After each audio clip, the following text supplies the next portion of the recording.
सामने आई हुई हर परिस्थिति को हम बदल नहीं सकते, परंतु सामना किए बिना तो कुछ भी नहीं बदला जा सकता।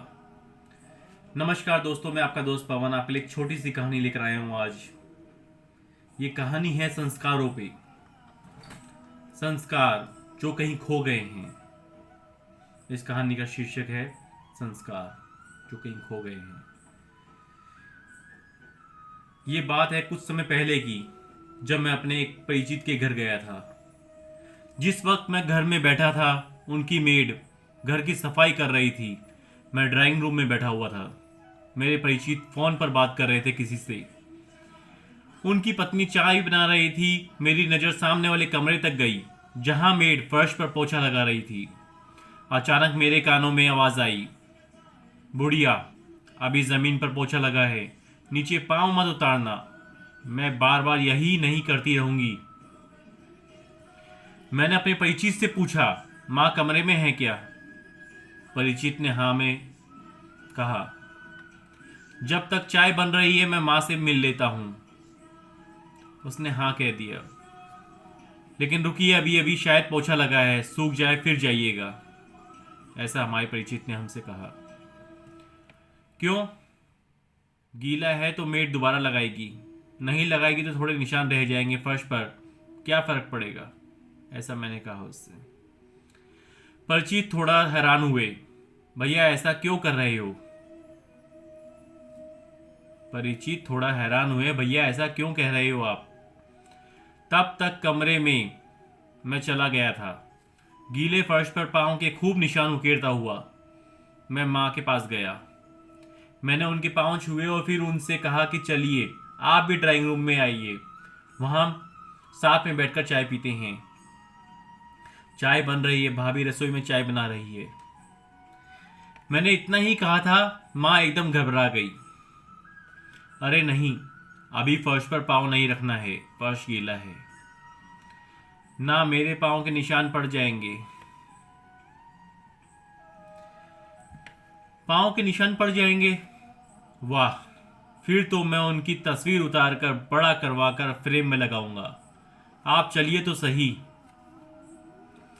पर माँ बिस्तर से नीचे नहीं उतर रही थी। उन्होंने कहा, तुम चाय पी लो बेटा। तब तक मेरे परिचित भी माँ के कमरे में आ गए थे। उन्होंने मुझसे कहा कि माँ सुबह चाय पी चुकी हैं, आप आइए भैया। नहीं, माँ के साथ मैं यहीं कमरे में चाय पी लूंगा। चमकते हुए टाइल्स पर मेरे जूते के निशान बयां कर रहे थे कि मैंने जानबूझकर कुछ निशान छोड़े हैं। वो समझ नहीं पा रहे थे कि आखिर मैंने ऐसा क्यों किया। ऐसा किया ही क्यों मैंने। उन्होंने मुझसे तो कुछ कहा नहीं, लेकिन मेड को उन्होंने आवाज दी, बबीता जरा इधर आओ। इधर भैया के पांव के निशान पड़ गए हैं, उन्हें साफ कर देना। बबीता ने गीला पोछा फर्श पर लगाया। जैसे ही फर्श की दोबारा सफाई हुई, मैं फिर खड़ा होकर उस पर चल पड़ा। दोबारा निशान पड़ गए। अब बबीता हैरान थी, मेरे परिचित भी। तब तक उनकी पत्नी भी कमरे में आ चुकी थी। उन्होंने कहा, भैया आइए चाय रखी है। मैंने परिचित की पत्नी से कहा कि बुढ़िया के लिए चाय यहीं दे दीजिए। मेरे परिचित ने मेरी ओर देखा। मैंने कहा कि हैरान मत होइए। वो चुप थे। मैंने कहा कि मुझे ऐसा लगता है कि आप लोग मां को प्यार से बुढ़िया बुलाते हैं। मुझे ऐसा लगता है कि आप लोग मां को प्यार से बुढ़िया बुलाते हैं। मेड वहीं खड़ी थी, बिल्कुल सन। परिचित की पत्नी वहीं खड़ी थी, बिल्कुल सन। परिचित ने पूछा, क्या हुआ भैया? हुआ कुछ नहीं, मैंने खुद सुना है कि आपकी बबीता माँ को बुढ़िया कहकर बुला रही थी। उसने माँ को बिस्तर से उतरने से धमकाया भी था। यकीनन काम वाली ने माँ को बुढ़िया पहली बार तो नहीं कहा होगा, बल्कि वो कह भी नहीं सकती उन्हें बुढ़िया। उसने सुना होगा बेटे के मुंह से, बहू के मुंह से। बिना सुने वो नहीं कह सकती थी।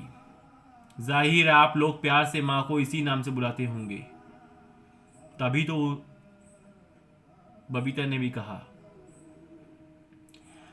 पल भर के लिए धरती हिलने लगी थी।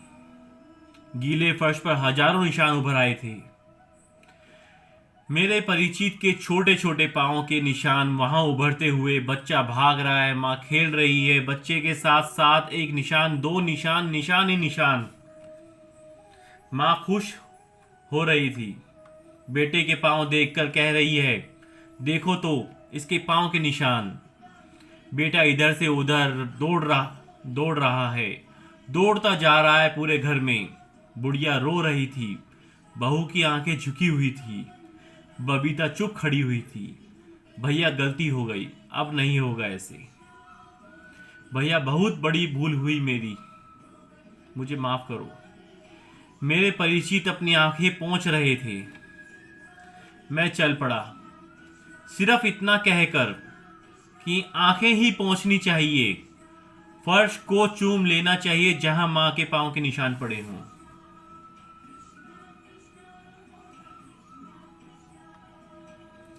क्योंकि संस्कार कहीं खो गए थे, जो आज इन पैरों के निशान से वापिस इस घर में लौट आए।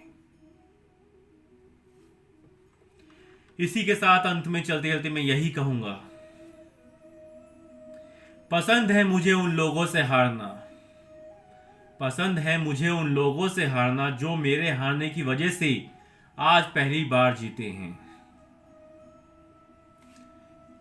नमस्कार, जय श्री राम, जय श्री कृष्णा। मिलते हैं नई कहानी में, नई स्टोरी के साथ। आपका दोस्त पवन।